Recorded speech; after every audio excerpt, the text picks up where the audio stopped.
அனைவருக்கும் வணக்கம். ஹனுமன் ஜெயந்தி எந்த நாள் வருது, எப்படி வழிபாடு செய்ய வேண்டும் அப்படிங்கிறத இந்த பதிவில் பார்க்க போகிறோம். மார்கழி அமாவாசை தினத்தன்று ஹனுமன் ஜெயந்தி நம்ம கொண்டாடப்படுகிறோம். ஹனுமன் ஜெயந்தி எப்படி எளிமையான முறையில் கொண்டாடணும், சொல்ல வேண்டிய முக்கியமான மந்திரம் என்ன அப்படிங்கிறத இந்த பதிவில் பார்க்கலாம். ஹனுமன் ஜெயந்தி ஜனவரி மாதம் 11ஆம் தேதி 11/1/2024 மார்கழி அமாவாசை தினத்தன்று வியாழக்கிழமை அன்று நமக்கு ஹனுமன் ஜெயந்தி கொண்டாடப்படுறோம். இந்த நாளன்று எப்படி வழிபாடு செய்யணும் அப்படின்னா, ஹனுமனுடைய படம் உங்கள் வீட்டில் இருக்குது அப்படின்னா அதை எடுத்து வச்சுக்கோங்க. ஒருவேளை படம் இல்லை அப்படின்னா ராமருடைய பட்டாபிஷேகம் படம் வச்சுருந்தீங்க அப்படின்னா அதை கூட நீங்கள் எடுத்து வைத்துக்கொள்ளலாம். ஏன்னா அதுலேயும் ஹனுமன் இருப்பாங்க. ஹனுமன் படம் தனியாக இருந்தாலும் எடுத்து வச்சுக்கோங்க. இல்லை இரண்டுமே இல்லை அப்படி இருப்பவர்கள் ஒரு விளக்கு மட்டும் நீங்கள் ஏற்றி வச்சுக்கோங்க. அந்த விளக்கில் நீங்கள் தீபம் ஏற்றி வைத்து ஹனுமன் ஜெயந்தி அன்று நீங்கள் இந்த மாதிரி எளிமையான முறையில் வழிபாடு செய்து கொள்ளலாம். ஒரு தீபம் ஏற்றி வச்சுக்கோங்க. ஏற்றி வைத்துட்டு வெற்றிலை தீபமாகவும் நீங்கள் ஏற்றலாம், அல்லது வெறுமன அகல் விளக்கு மட்டும் நீங்கள் ஏற்றலாம்.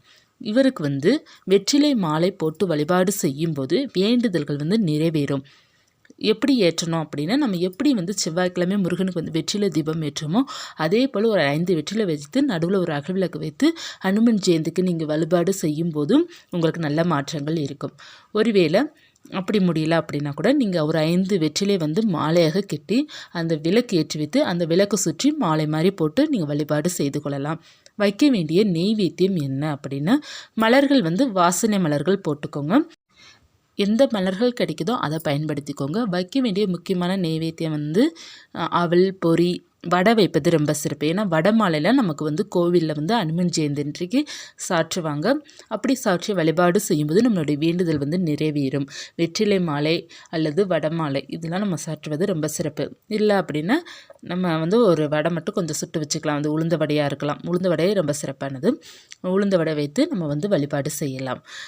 பால் வைத்துக்கொள்ளலாம். வடை வைக்க முடியாதவங்க பால், அப்புறம் பழங்கள், வெற்றிலை பாக்கு, வாழைப்பழம் இதெல்லாம் வைத்து வழிபாடு செய்வது மிக மிக விசேஷமாக இருக்கும். நம்ம சொல்ல வேண்டிய மந்திரம் ஹனுமனுடைய காயத்ரி மந்திரம் சொல்லலாம். அதை விட ரொம்ப முக்கியமான மந்திரம் ஸ்ரீராம ஜெயம் சொல்லணும். ஏன்னா ஸ்ரீராம ஜெயம் சொல்கிற இடத்துல ஹனுமன் இருப்பார். நீங்கள் ஹனுமனை வழிபாடு செய்யட்டா கூட ஸ்ரீராம ஜெயம் சொன்னீங்கன்னா அப்படின்னு அவர் வந்துடுவார். ஏன்னா அவருக்கு ஸ்ரீராமன் மேலே தீவிர பக்தன் தான் ஹனுமன். ஆஞ்சநேயருக்கு மிக மிக பிடித்தது ஸ்ரீராமன். அதனால் ஸ்ரீராம ஜெயம் 108 முறை எழுதி அதை நம்ம மாலையாக கெட்டியும் நம்ம சுவாமி படத்திற்கு போடலாம்.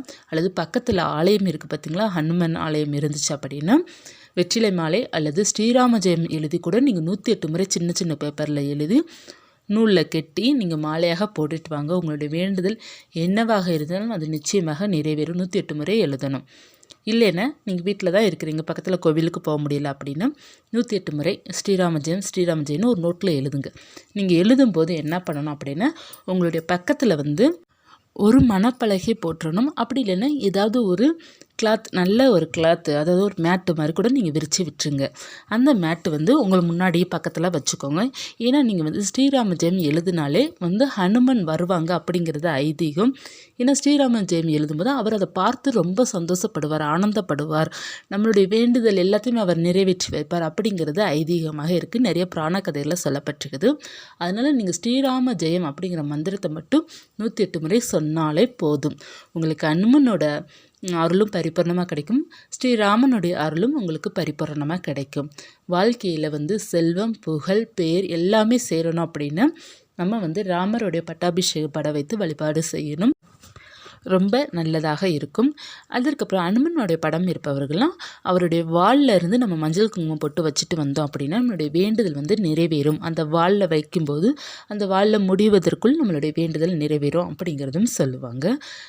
ஹனுமனுடைய படம் எல்லா படமும் நம்ம வைக்கலாம், ஒரு படம் மட்டும் வைக்கக்கூடாதுன்னு சொல்லுவாங்க. அது என்ன படம் அப்படின்னா, அவர் மலையை தூக்கிட்டு போகிற மாதிரி படத்தை மட்டும் தான் வைக்கக்கூடாதுன்னு சொல்லுவாங்க. மற்ற எல்லா படமும் நம்ம ஹனுமனுடைய படம் வைக்கலாம், தாராளமாக வைக்கலாம். இல்லை உங்களுக்கு தனியாக வைக்க விருப்பம் இல்லை அப்படி இருப்பவர்கள் கூட ஆஞ்சநேயரோட பட்டாபிஷேக படம், ஸ்ரீராமனுடைய பட்டாபிஷேகம் படம் இருக்கும், அதை நம்ம வைத்துக்கொள்ளலாம். அதில் ஆஞ்சநேயர், ராமர், லக்ஷ்மண் எல்லாருமே இருப்பாங்க. அந்த படத்தை வைத்து நம்ம வழிபாடு செய்யலாம். பக்கத்தில் ஆலயம் இருக்குது அப்படின்னா வெற்றிலை மாலை அல்லது வடமாலை அல்லது நீங்கள் ஸ்ரீராம ஜெயம் இதை வந்து ரெடி பண்ணிவிட்டு நீங்கள் போயிட்டு வழிபாடு செய்துட்டு வரலாம். ரொம்ப நல்லா இருக்கும். ஆஞ்சநேயர் வழிபாடு செய்வதால் நமக்கு என்னென்ன நன்மைகள் இருக்கும் அப்படின்னா, கிரகத்தில் இருக்கிற பிரச்சனைகள் வந்து நம்மளை அண்டாது. அதாவது சனி பகவானுடைய தொல்லைகள் வந்து இருக்காது. சனி திசையால் பாதிக்கப்பட்டிருப்பவர்கள் எல்லாருமே அனுமன் ஜெயந்தியன்று அனுமனை வழிபாடு செய்வது ரொம்ப விசேஷமாக இருக்கும். அதற்கப்புறம் ரொம்ப முக்கியமானது என்ன அப்படின்னா, ஹனுமன் யார் அப்படின்னா சிவபெருமானோட அவதாரம் மாதிரி அப்படிங்கிறதும் கதையில் சொல்லப்பட்டிருக்குது. அதாவது சிவபெருமானுடைய அம்சம் அப்படிங்கிறது சொல்லப்பட்டிருக்குது. அதுதான் ஹனுமான் அப்படிங்கிறது. எதற்காக அப்படின்னா, விஷ்ணு வந்து ராமருடைய அவதாரம் எடுக்கும்போது ராமருக்கு வந்து உதவி செய்யணும் அப்படிங்கிறதுக்காக சிவபெருமான் தான் அனுமனுடைய அம்சத்தில் பிறந்திருக்கிறார் அப்படிங்கிறதும் கதையில் சொல்லப்பட்டிருக்குது. அதனால் வந்து நம்ம அனுமன் வழிபாடு செய்யும்போது சிவபெருமானுடைய பெருமாளுடைய அருளும் நமக்கு பரிபூர்ணமாக கிடைக்கும். இந்த நாளன்று எளிமையான முறையில் வழிபாடு செய்யுங்க. பக்கத்தில் ஆலயம் இருக்குன்னா போயிட்டு வாங்க. ரொம்ப ரொம்ப நல்லது. வீட்டில் இருந்தபடி எளிமையாகவும் வழிபாடு செய்யலாம். பூஜை செய்ய வேண்டிய நேரம் காலை நேரம் அல்லது மாலை நேரம் நீங்கள் வழிபாடு செய்து கொள்ளலாம். ஜனவரி 11ஆம் தேதி வியாழக்கிழமை காலை அல்லது மாலை தாராளமாக வழிபாடு செய்து அனுமன் ஜெயந்தி வந்து உங்களால் முடிந்த அளவுக்கு சிறப்பாக கொண்டாடுங்க.